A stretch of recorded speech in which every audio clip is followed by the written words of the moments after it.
Bonjour mes photographes, bienvenue sur la chaîne La Pause Benoît. Aujourd'hui dans la vidéo, je vais vous montrer une application gratuite qui est bon pour Android ou sur OS. L'application s'appelle Snapseed. Alors je vais l'ouvrir ici. En fait, ce qui est intéressant, c'est que souvent on fait nos photos avec notre téléphone intelligent. Si on n'est pas abonné avec Adobe et Lightroom mobile, on peut utiliser via l'Android et notre galerie photo un certain nombre d'accessoires pour retoucher nos photos, mais c'est jamais très complet. Alors, cette application-là est peut-être un peu plus complète, s'apparentant un peu à Lightroom. L'avantage, c'est qu'elle est gratuite. Alors, on va faire un survol un peu de l'application. Alors, j'ai téléchargé une photo que j'ai réalisée avec mon téléphone Android de l'Orange Julep à Montréal. On va dire que c'est un commerce qui existe depuis de nombreuses années, qui sert de bons jus d'orange pressés et vend aussi des bons hot dogs et des frites. Alors, pour télécharger la photo dans l'application, ben, vous cliquez sur « Ouvrir », puis vous allez chercher votre photographie dans votre galerie. Alors, lorsqu'on regarde en bas de l'application, on a « Style »,« Outils » et « Exporter ». Style, si je clique sur cette rubrique ici, bon, on a déjà on va dire des presets d'établis. Alors, on n'a qu'à cliquer sur les presets de notre choix.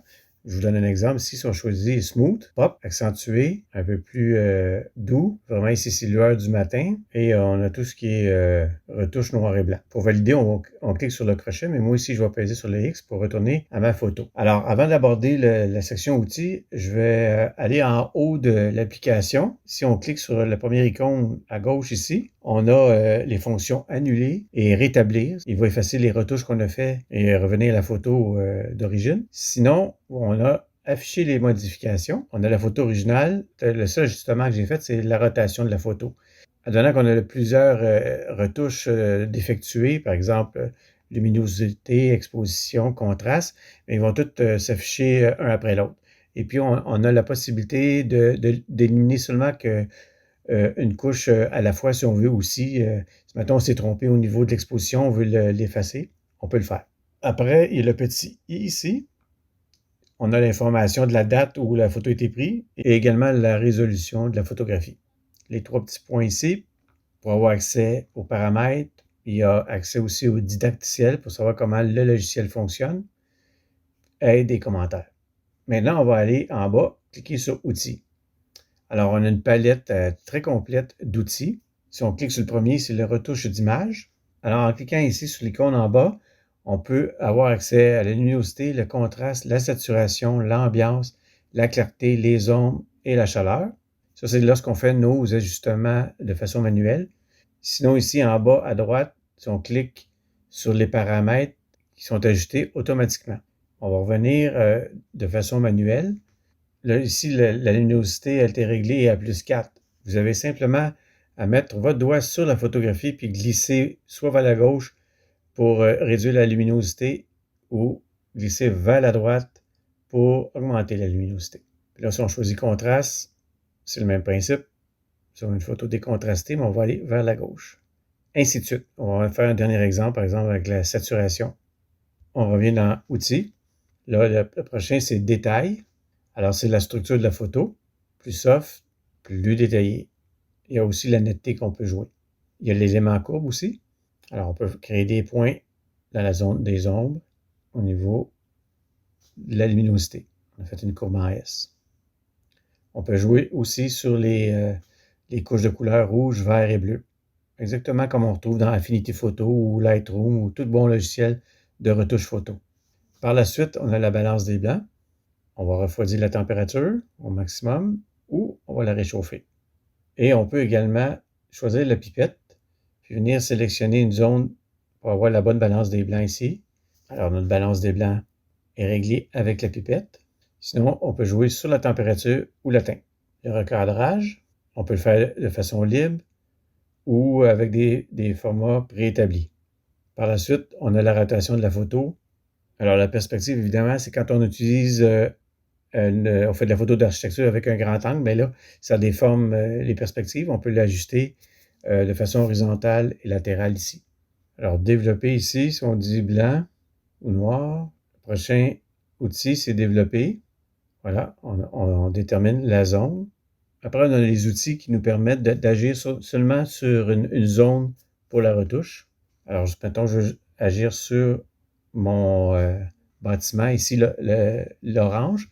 Alors, je peux jouer sur la luminosité, où il y a le pinceau. Je peux faire du dodge and burn, exposition, la température, la saturation. J'ai peinturé sur l'ensemble de la photo aussi. Si je veux modifier, exemple, juste le ciel au niveau de la température, je vais peindre seulement que le ciel. C'est sûr que je déborde un petit peu, mais c'est juste pour vous donner l'exemple. Et avec les flèches ici, je peux réduire mon ajustement ou l'augmenter.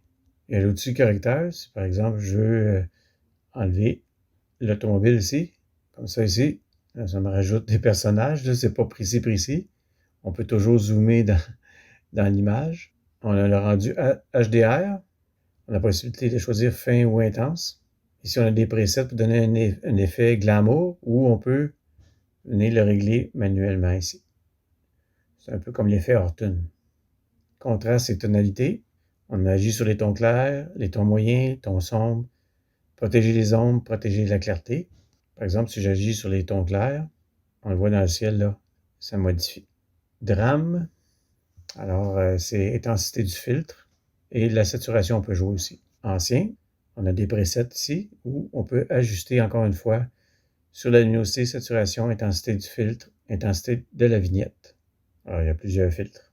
L'effet de film granuleux avec des presets, mais encore là, on peut ajuster les réglages. Retrolux, ça fait vraiment photographie Polaroid des années 70. D'ailleurs, j'avais fait un live sur le sujet, comment faire le post-traitement pour donner cet effet. Si vous n'avez pas vu cette vidéo, je vais vous mettre le lien en référence dans le coin supérieur droit. Alors ici, c'est vraiment un autre effet qui peut être intéressant pour faire des photos justement un peu usées. D'ailleurs, je suis en préparation d'une vidéo qui s'apparente un peu sur le post-traitement pour donner ces effets de photographie d'époque, mais en noir et blanc. Alors, si vous ne voulez pas manquer cette vidéo qui va sortir dans un certain temps sur la chaîne, alors je vous invite à vous abonner si ce n'est pas déjà fait. Alors ici, on a la section noir et blanc avec des presets. On peut jouer sur les canaux de couleurs aussi. Après, le noir, peut-être un peu plus cinéma, effet cinéma. Encore là, on peut jouer sur les réglages pour donner cet effet. Luminosité, délavage, grain, et intensité du filtre. Si c'est pour du portrait, là, l'application me dit aucun visage n'a été trouvé dans cette photo. Alors, c'est difficile de faire les retouches, mais sachez que ça existe. Encore une fois, pour cet outil, on ne peut pas l'appliquer parce que ce n'est pas une photo de portrait. Objectif flou. Alors, on peut réduire, augmenter, modifier la forme. Puis, on va glisser pour augmenter le flou. Toute la photo est floue. Il y a juste le comptoir ici qui est net. Alors, on peut être très créatif avec ce genre d'outils. Le vignettage maintenant. Le vignettage positif ou négatif. On a le choix.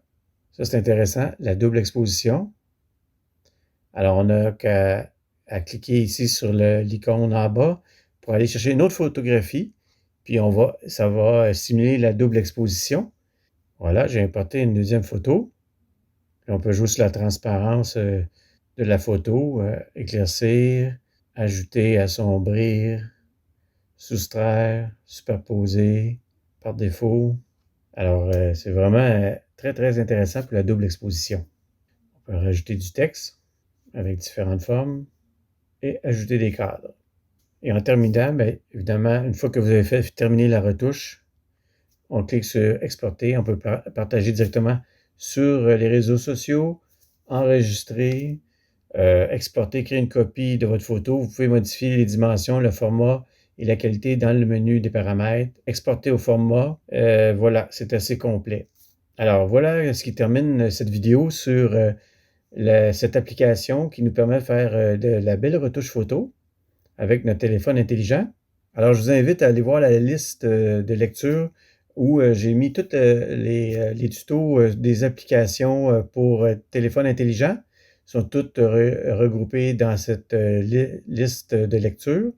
Et laissez-moi un commentaire à savoir si vous utilisez ce genre d'application avec votre téléphone intelligent. C'est toujours intéressant de savoir si vous en faites usage. Puis moi, je vous convie à la prochaine vidéo. Puis je vous remercie et on se dit à la prochaine. Merci, au revoir.